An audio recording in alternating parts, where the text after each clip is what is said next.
Okay, how's it going, everybody? So, we're going to read some Lenin today.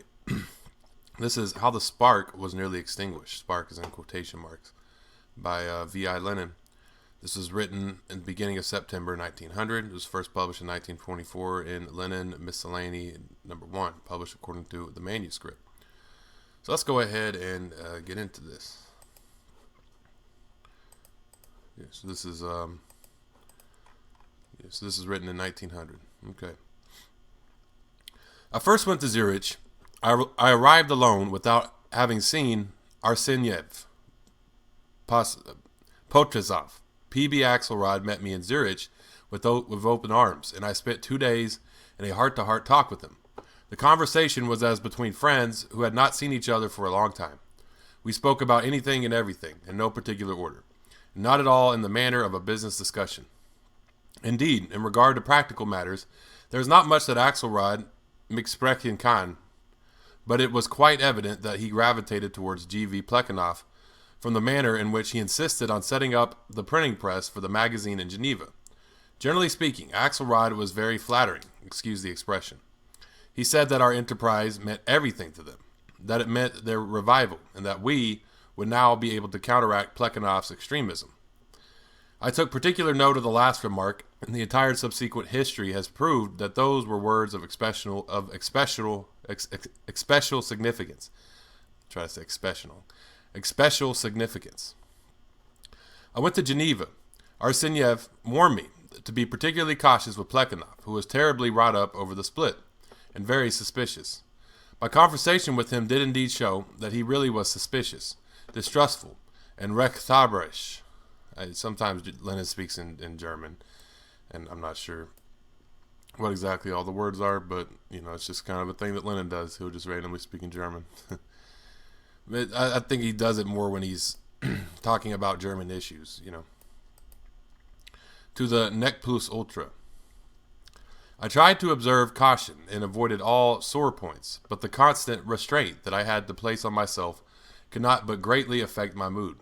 From time to time, little frictions arose in the form of sharp retorts on the part of Plekhanov to any remark that might even in the least degree cool down or soothe the passions that had been aroused by the split. There was also friction over questions concerning the tactics of the magazine. Plekhanov, throughout displaying complete intolerance and inability or unwillingness to understand other people's arguments, and to employ the correct term in sincerity, we declared that we must make every possible allowance for Struve, and that we ourselves bore some guilt for his development, since we, including Plekhanov, had failed to protest when protest was necessary, 1895 through 1897. Plekhanov absolutely refused to admit even the slightest guilt, employing transparently worthless arguments by which he dodged the issue without clarifying it. This diplomacy in the course of comradely conversations between future co-editors was extremely unpleasant. Why the self-deception with the pretense that he, Plekhanov, had in 1895 been ordered not to shoot, quote, ordered not to shoot, end quote, at Struve, in parentheses, and that he was accustomed to doing as he was ordered, in parentheses, really? Why the self-deception with the assertion that in 1897, when Struve wrote in Novoe Slovo, that his object was to refute one of the fundamental theses of Marxism, he had not opposed it, because he never could, and never would, conceive of polemics between collaborators in one and the same magazine. This insincerity was extremely irritating, the more so by the fact that, in the discussion, Plekhanov sought to make it appear that we did not desire to carry on a ruthless fight against Struve, that we desired to, quote, reconcile everything, end quote, etc. A heated discussion arose over the question of polemics in general in columns of the magazine. Plekhanov was opposed and refused to listen to our arguments. He displayed a hatred towards the Union of Broad People, end quote, the Union of Broad People, end quote, that bordered on the indecent, suspecting them of espionage, accusing them of being swindlers and rogues, and asserting that he would not hesitate to, quote, shoot such traitors, end quote, etc. The remotest suggestion that he went to extremes, for example, my allusion to the publication of private letters, and to the imprudence of such a procedure, roused them to a high pitch of excitement and manifest irritability. It became evident that he and we were becoming increasingly disgruntled. With him, it expressed itself, among other things, in the following. We had a draft prepared of an editorial declaration, quote, in the name of the editorial board, end quote. in which we explained the aims of the program of the publications. This was written in a, quote, opportunist spirit from Plekhanov's point of view. Polemics between members of the staff were to be permitted. The tone was modest. Allowance was made for the possibility of a peaceful ending of the controversy with the, quote, economists, end quote, etc. The declaration laid stress on our belonging to the party and our desire to work for its unification. Plekhanov had read this declaration together with Arseniev and Sasulich before my arrival. He had read it and raised no objection to the content. He had merely expressed a desire to improve the style, to elevate the tone without changing the trend of the ideas. A.N. Potrasov had left the declaration with them for this purpose. When I arrived, Plekhanov did not say a word to me about the matter, but when I visited him a few days later, he returned the declaration to me with an air of, here you are in the presence of witnesses. I return it to you intact. With an air of, let me see if I got that right. To me with an air of, here you are in the presence of witnesses. I return it to you intact. You see, I have not lost it. I inquired why he had not made the suggested changes. He replied evasively that it could be done later, that it would not take long and was not worth doing at the time. I took the declaration, made the changes myself. It was a rough draft outlined when I was still in Russia, and read it a second time to Plekhanov in the presence of Vera Sasulich, this time asking him to point blank to take the thing and correct it. Again, he resorted to evasions and turned the job over to Vera Sasulich, who was sitting beside him, an altogether strange suggestion since we had never requested her to work on the statement, besides which she could not have made the corrections, i.e. have quote, elevated the tone and given the declaration of the character of a manifesto. Thus matters went on until the conference of the entire Emancipation of Labor Group, Plekhanov, Axelrod, Sasulich, and we two, our third man being absent. Finally, Axelrod arrived at the conference, and the conference began. On the question of our attitude towards the Junius Union, the Bund, Plekhanov displayed extreme intolerance, openly declared it to be an organization of exploiters who exploit the Russians and not a social democratic organization. He said that our aim was to eject this Bund from the party, that the Jews are all chauvinists and nationalists, that a Russian party should be Russian and should not render itself into captivity to the brood of vipers, etc. None of our objections to these indecent speeches had any result, and Plekhanov stuck to his ideas to the full, saying that we simply did not know about the Jews, that we had no real experience in dealing with Jews. No resolution on this question was adopted. We, the declaration, together at the conference. Plekhanov's behavior was very odd. He remained silent. He suggested no changes. He did not take a stand against the idea in the declaration that polemics be permitted, and in general seemed to withdraw precisely to withdraw. He did not wish to participate and only casually threw in venomous, malicious remark to the effect that he, meaning i.e. the Emancipation of Labor Group, of which he is dictator, of course, would have written a different sort of declaration. This remark, uttered in passing after a sentence in connection with a different matter, struck me as being particularly repellent.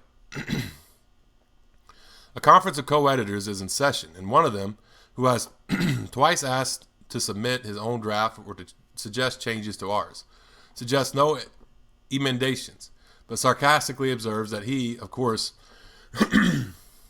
would not have written so, in so timid, modest, and opportunistic a manner. He wished to say, this showed clearly enough that normal relations did not exist between him and us. Subsequently, let me pass over the less important issues of the conference. The question of our attitude towards Bobo and M.I. Tugan Baranovsky came up. We were in favor of a conditional invitation. We were inevitably driven by this bitterness Plekhanov displayed. We wanted him to see that we desired a different attitude. His incredible bitterness drove one instinctively, as it were, to protest and to defend his opponents. Sasulich aptly remarked that Plekhanov always argued in a manner that aroused his readers' sympathy for his opponent. Very coldly and drily, Plekhanov declared that he completely disagreed, and he demonstratively remained silent throughout the whole of our fairly protracted conversation with Axelrod and Sasulich, who were not disinclined to agree with us. The whole morning passed in what might be called a very tense atmosphere. It became clear beyond doubt that Plekhanov was presenting an ultimatum to us, to choose between him and those rogues, seeing that things were coming to such a pass.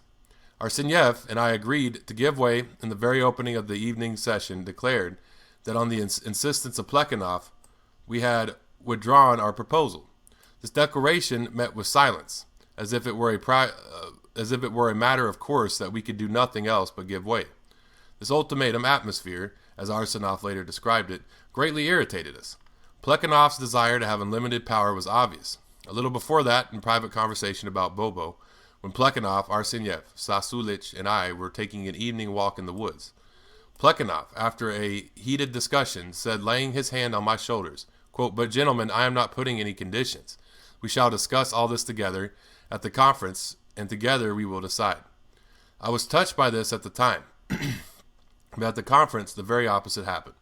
Plekhanov stood aside from the comradely discussion, maintained an angry silence, and by his silence, obviously, quote, put conditions, end quote, to me. Put conditions, end quote.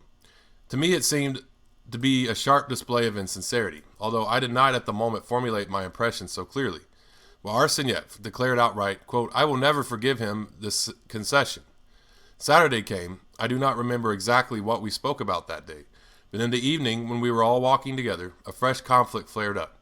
Plekhanov proposed that a certain person, as yet unpublished in our literature, but in whom he claims to see a philosophical talent, the person is unknown to me except for a blind worship of Plekhanov, be assigned the writing of an article on a philosophical subject. Plekhanov went on to say, quote, "I shall advise the person to begin the article with a remark against Kautsky, somewhat as follows. A fine fellow, indeed. He already become a critic and publishes philosophic articles by critics in Neue Zeit, but does not give full scope to Marxists. Read Plekhanov." End quote. Arsenyev, on hearing the proposal for a sharp attack upon Kautsky, who had been invited to contribute to the magazine, became indignant and heatedly opposed it, on the grounds that it was uncalled for. Plekhanov became puffed up and irate. I second Arsenyev. Axelrod and Sasulich remained silent. Half an hour later, Plekhanov departed. We had accompanied him to the steamer. In the final moments, he sat in silence, his brow black as a cloud. As soon as he left us, we felt as though a weight had been lifted from us all, and the discussion proceeded in a friendly spirit. The next day, Sunday, today is September 2nd, Sunday. It happened only a week ago, but to me it seems like a year. How remote the thing has become. We arranged to meet not in our cottage, but at Plekhanov's. We came to the place, Arsenyev arriving first, I later. Plekhanov had sent Axelrod and Sasulich to inform Arsenyev that he declined to be co-editor, desiring to be just a contributor. Axelrod left, and Sasulich quite put out the confused murmur to Arsenyev. George is displeased, he declines. End quote. I entered. The door was open. The door was opened for me by Plekhanov, who offered me his hand with a rather queer smile and then walked out. I stepped into the room and found Sasulich and Arsenyev sitting there, their faces wearing a strange expression. Quote, well, ladies and gentlemen, end quote, said I. Quote, how goes it? End quote. Plekhanov entered and invited us into his room. There he stated that it would be better if he were a contributor, an ordinary contributor, for otherwise there would be a continual friction, that evidently his views on things differed from ours, that he understood and respected our party point of view, but could not share it. Better, therefore, that we be the editors and he a contributor. We were amazed to hear this, positively amazed, and began to argue against the idea. Thereupon Plekhanov said, quote, well, if we are to be together, how shall we vote? How many votes are there? 6. 6 is not a practical number. Well, let George have 2 votes, suggested Sasulich. Otherwise, he will always be alone. 2 votes on questions of tactics. End quote. We agreed to that. Upon that, Plekhanov took the reins of management in his hands, and with the air of editor-in-chief began apportioning departments among those present and assigning articles to this one, and that in a tone that brooked no objection. We sat there as if we had been ducked mechanically and agreed we agreed to everything, unable as yet to comprehend what had taken place. We realized that we had been made fools of, that our remarks were becoming more and more halting, that Plekhanov, quote, waved them aside, end quote, not refuting them, but waving them aside, more and more easily and carelessly, that, quote, the new system, end quote, was de facto, tantamount to his complete domination. That Plekhanov understood this perfectly, not hesitating to domineer over us without ceremony. We realized that we had been fooled and utterly defeated, but were as yet unable to get a full grasp of our position. Yet no sooner did we find ourselves alone. No sooner had we left the steamer and were on our way to the cottage. Then the lid flew off, and we broke out in a wild and furious tirade against Plekhanov. But before relating the substance of this tirade and what it led to, I shall go back a bit. Why did the idea of Plekhanov's complete domination, quite apart from the form it assumed, rouse us to such indignation? Previously, we had thought that we would be the editors, and they close collaborators. I had proposed, back in Russia, that the matter be formally submitted in this manner. But Arsenyev had objected to a formal proposition and suggested that we go about it in, quote, in a friendly way, end quote, which would achieve the same result. To which I agreed. But both of us were in accord on the point that we were to be the editors, because the, quote, old ones were extremely intolerant, in addition to the fact that they would not be able to perform painstakingly the drudgery of editorial work. These were only considerations that guided us, for we were quite ready to accept their ideological guidance. The conversations I had in Geneva with those of Plekhanov's younger comrades, and adherents closest to him, members of the Social Democrat group, long-standing adherents of Plekhanov, active party workers, not working men, but simple, industrious people entirely devoted to Plekhanov. These conversations strengthened my conviction, and Arsenyev's, that this was exactly how we should arrange the matter. Those adherents had told us, without equivocation, that it was desirable to have the editorial office in Germany, where we would be more independent of Plekhanov, and that to allow the old ones to have practical control of the editorial work would bring about terrible delays, if not the collapse of the entire enterprise. For this very same reasons, Arsenyev was unconditionally in favor of Germany. I broke off my description of how the spark was nearly extinguished at the point where we were returning home on. The evening of Sunday, August 26th, New Style, as soon as we found ourselves alone after leaving the steamer, we broke out into a flood of angry expressions. Our pent-up feelings got the better of us. The charged atmosphere burst into a storm. Up and down our little village, we paced far into the night. It was quite dark. There was a rumbling of thunder, and constant flashes of lightning rent the air. We walked along, bursting with indignation. I remember that Arsenyev began by declaring that as far as he was concerned, his personal relations with Plekhanov were broken off once and for all, never to be restored. He would maintain business relations with him, but as for personal relations, Plekhanov's behavior had been insulting to such a degree that one could not help suspecting him of harboring, quote, unclean thoughts about us, i.e. that he regarded us as Streber. I don't know what Streber is, but there's a note beside it, so I might go see what Streber is.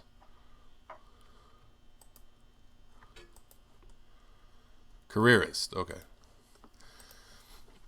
He trampled us underfoot, etc. I fully supported these charges. My, quote, infatuation, end quote, with Plekhanov disappeared as if by magic, and I felt offended and embittered to an unbelievable degree. Never in my life had I regarded any other man with such sincere respect and veneration. Never had I stood before any man so humbly, and never before had I been so brutally kicked. That's what it was. We had actually been kicked. We had been scared like little children, scared by the grown-ups threatening to leave us to ourselves. And when we funked the shame of it, we were brushed aside with an incredible unceremoniousness. We now realized very clearly that Plekhanov had simply laid a trap for us that morning when he declined to act as a co-editor. It had been a deliberate chess move, a snare for guilelessness, pigeons. There could be a snare for guileless pigeons. There could be no doubt whatever about that, for had Plekhanov sincerely feared to act as a co-editor because he would be a stumbling block and might rouse useless friction between us, he would not a moment later have revealed, and brutally revealed, the fact that his co-editorship was absolutely the equivalent of his sole editorship. And since a man with whom we desired to cooperate closely and establish most intimate relations resorted to chess moves in dealing with comrades, there could be no doubt that this man was bad, yes, bad, inspired by petty motives of personal vanity and conceit, an insincere man. This discovery, and it was indeed a discovery, struck us like a thunderbolt, for up to that moment both of us had stood in aberration of Plekhanov, and, as we do with a loved one, we had forgiven him everything. We had closed our eyes to all his shortcomings. We had tried hard to persuade ourselves that those shortcomings were really non-existent, that they were petty things that bothered only people who had no proper regard for principles. Yet we ourselves had been taught practically that those petty shortcomings were capable of repelling the most devoted friends, that no appreciation of his theoretical correctness could make us forget his repelling traits. Our indignation knew no bounds. Our ideal had been destroyed. Gloatingly, we trampled it underfoot like a dethroned god. There was no end to the charges we hurled against him. It cannot go on like this, we decided. We do not wish, we will not, we cannot work together with him under such conditions. Goodbye, magazine. We will throw everything up and return to Russia, where we will start all over again. Right from the very beginning, and confine ourselves to the newspaper. We refuse to be pawns in the hands of that man. He does not understand and cannot maintain comradely relations. We did not undertake the editorship ourselves. Besides, it would be positively repulsive to do so now. For it would appear as though we really coveted the editor's post, that we were really Straber, careerists, and that we, too, were inspired by motives of vanity, though in a smaller way. It is difficult to describe adequately what our feelings were that night. Such mixed, heavy, confused feelings. It was a real drama, the complete abandonment of the thing which for years we had tended like a favorite child, in which we had inseparably linked the whole of our life's work. And all because we had formerly been infatuated with Plekhanov. Had we not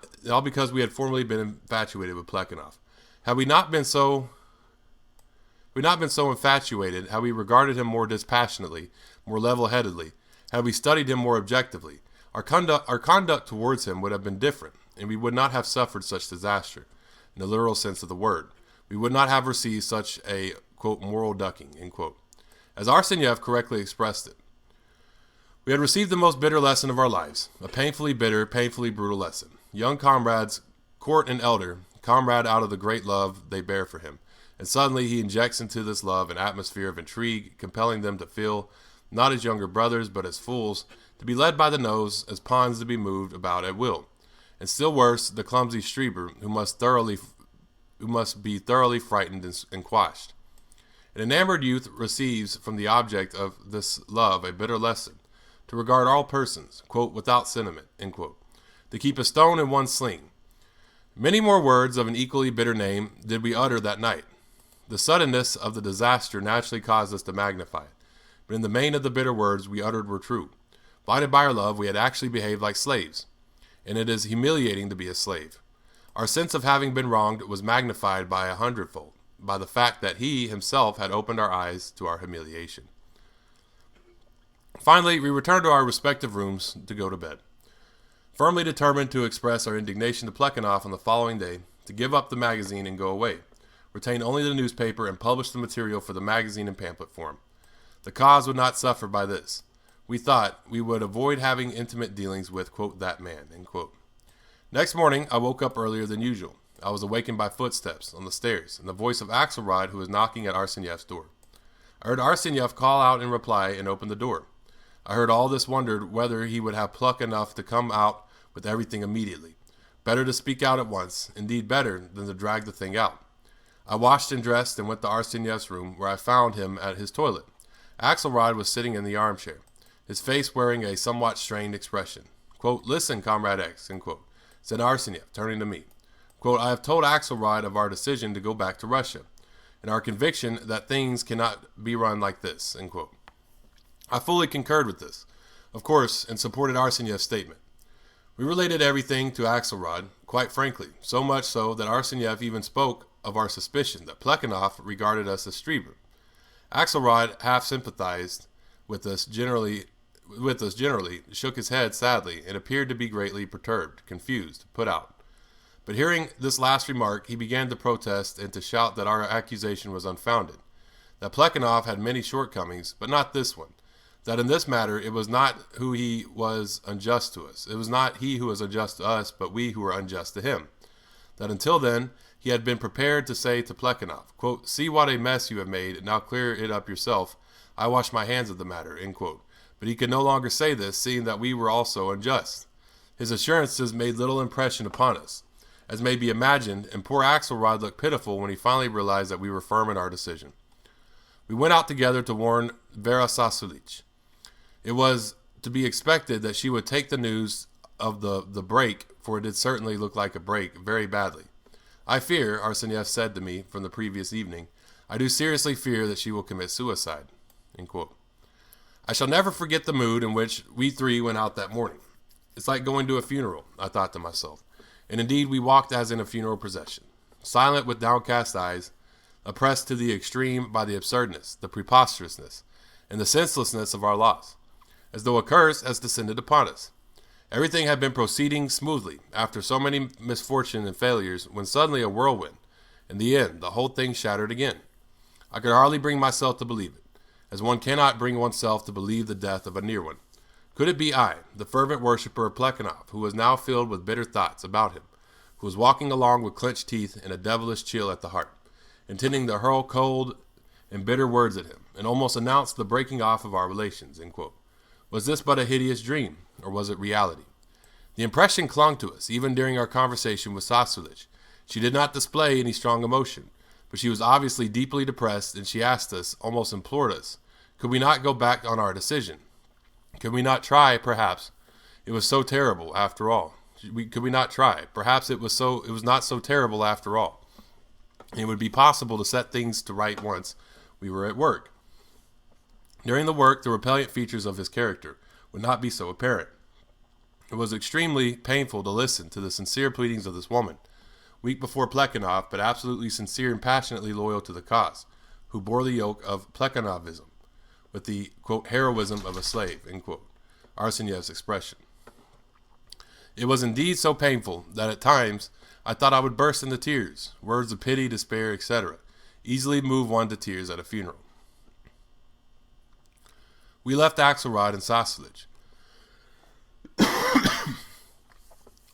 We lunched, dispatched letters to Germany, saying that we were coming and that they were to stop the machine. We had even sent a telegram about the matter, prior to our conversation with Plekhanov, and neither of us doubted for a moment that we had done right. After lunch at the appointed hour, we again went to the house of Axelrod and Sasulich, where Plekhanov was due to be by now. As we approached, the three of them came out to meet us. We greeted each other in silence. Plekhanov tried to start an extraneous conversation. We had asked Axelrod and Sasulich to warn him of our intention, so that he would know all about it. We returned to the room and sat down. Arseniev began to speak, drily, briefly, and with restraint. He said that we despaired of the possibility of carrying on with relations such as they had developed on the previous evening, that we had decided to return to Russia to consult the comrades there, since we no longer dared to decide the matter ourselves, and that for the time being we would have to abandon the idea of publishing the magazine. Plekhanov was very calm and restrained, and apparently had complete command of himself. He did not show a trace of the nervousness betrayed by Axelrod and Sasulich. He had been in bigger battles than this. We thought to ourselves, gazing at him in fury. He inquired what it was all about. Quote, "We are in an atmosphere of ultimatums," end quote, replied Arseniev, and he expounded the idea at greater length. Quote, "Were you afraid that after the first issue I would go on strike before we got out the second?" End quote, asked Plekhanov aggressively. He thought we would not dare say a thing like that. But I too was calm and cool as I replied, quote, "Is that very much different from what Arseniev said? Isn't that what he said?" End quote. Plekhanov seemed to bristle under the words. He had not expected such a dry tone and direct accusation. Quote, "Well, if you have to decide to leave, what is there to discuss?" End quote, he said. Quote, "I have nothing to say. My position is a very curious one. All you do is talk of impressions and nothing else. You have the impression that I am a bad man. I cannot help that." End quote. Quote, "We may be to blame," end quote, I said, desiring to turn the conversation away from this impossible subject. Quote, "for having rushed across in this headlong manner without first sounding the ford," end quote. "Not at all," replied Plekhanov. "To speak quite frankly, you are to blame. Perhaps Arseniev's state of nervousness may have had something to do with it. For attaching too much importance to impressions, to which no importance whatsoever should have been attached," end quote. After a moment's silence, we said that we could confine ourselves to publishing pamphlets for the time being. Plekhanov angrily retorted, quote, "I haven't thought about pamphlets, and I'm not thinking of them. Don't count on me. I shall not sit idle with my arms folded if you go away. I may take up some other enterprise before you return." Nothing so much lowered Plekhanov in my eyes as the statement when later I recalled it and turned it over in my mind. This was such a crude threat and such a badly calculated attempt to intimidate us that it simply finished Plekhanov as far as we were concerned and exposed his policy towards us. Give them a good scare, and that will suffice. But we did not pay the slightest attention to his threat. I simply pressed my lips tight in silence. Very well. If this is how you would have it, then a la guerre come a la guerre. But you must be a fool. Let's see what that is. Let's see what that means. I'm not sure what exactly. I mean, it must mean something about soldier. If it's war, then it's the way of war. Okay. But you must be a fool if you cannot see that we have changed, that we have undergone a transformation overnight. Perceiving that his threats were ineffective, Plekhanov tried another maneuver. For what else can it be called when a few moments later he stated that the break with us would spell for him complete abandonment of political activity, that he would give up political work and devote himself to science, to purely scientific literature. For if he could not work with us, it meant that he would not be able to work with anybody. Having found threats to be unavailing, he tried flattery. But coming as that did alter threats. It could only produce a feeling of revulsion. The conversation was very brief, and nothing came of it. Seeing this, Plekhanov switched the conversation to Russian atrocities in China. But he was almost the only one who spoke, and very soon we parted company. Our conversation with Axelrod and Sasulich after Plekhanov's departure was neither interesting nor important. Axelrod wriggled and tried to prove that Plekhanov was also crushed, and that sin would be on our heads if we left in this manner, etc., etc. In a tete-a-tete, I don't know what this is, with Arsenyev, Sasulich confessed that George was always like that. She confessed to her Slavish heroism, but admitted that it would teach him a lesson if we went away. We spent the rest of the evening in a state of idleness and depression. On the next day, Tuesday, August 28, New Style, we were due to leave for Geneva, and from there to proceed to Germany. Early in the morning, I was awakened by Arsenyev, a late riser usually. I was surprised. He said that he had slept badly, and that he had thought of a last possible scheme by which the matter could somehow be adjusted so that a serious party enterprise might not be ruined by spoiled personal relations.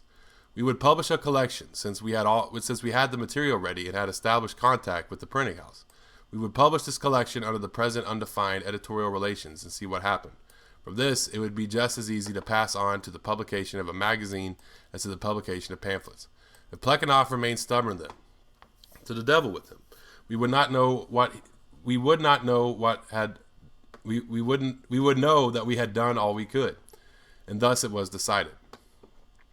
We went out to inform Axelrod and Sasulich and met them on the way. They were coming to see us. They, of course, readily agreed, and Axelrod undertook the task of negotiating with Plekhanov and of obtaining his consent. We arrived at Geneva and had our last interview with Plekhanov. He adopted a tone which might have suggested that all that had happened was a sad misunderstanding due to nervousness. He inquired sympathetically after Arsenyev's health and nearly embraced him. The latter almost gave a jump. Plekhanov agreed to the publication of a collection. We said that in regard to the editorial arrangements, 3 variations were possible. 1, we to be the editors, and he a contributor. 2, all of us to be the editors. 3, he to be the editor, and we contributors. That would discuss all 3 alternatives in Russia, draw up a plan, and bring it back with us. Plekhanov declared that he absolutely rejected the 3rd variant, that he insisted emphatically that this arrangement would be definitely excluded, and that he agreed to the first 2. We therefore decided that for the time being, until we submitted our proposal to the new editorial regime, the old system was to remain in force, the 6 of us to act as co-editors, with Plekhanov apportioned 2 votes. Plekhanov then expressed a desire to know precisely what it was that we were dissatisfied with. I remarked that perhaps it would be better to pay more attention to the future rather than to the past. He insisted that the question be gone into and clarified.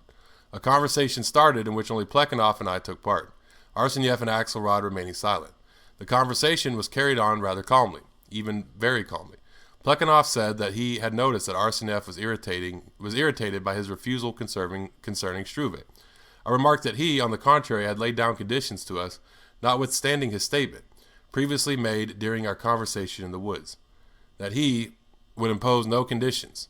Plekhanov defended himself, saying that he had been silent, not because he was laying down conditions, but because the question was clear as far as he was concerned.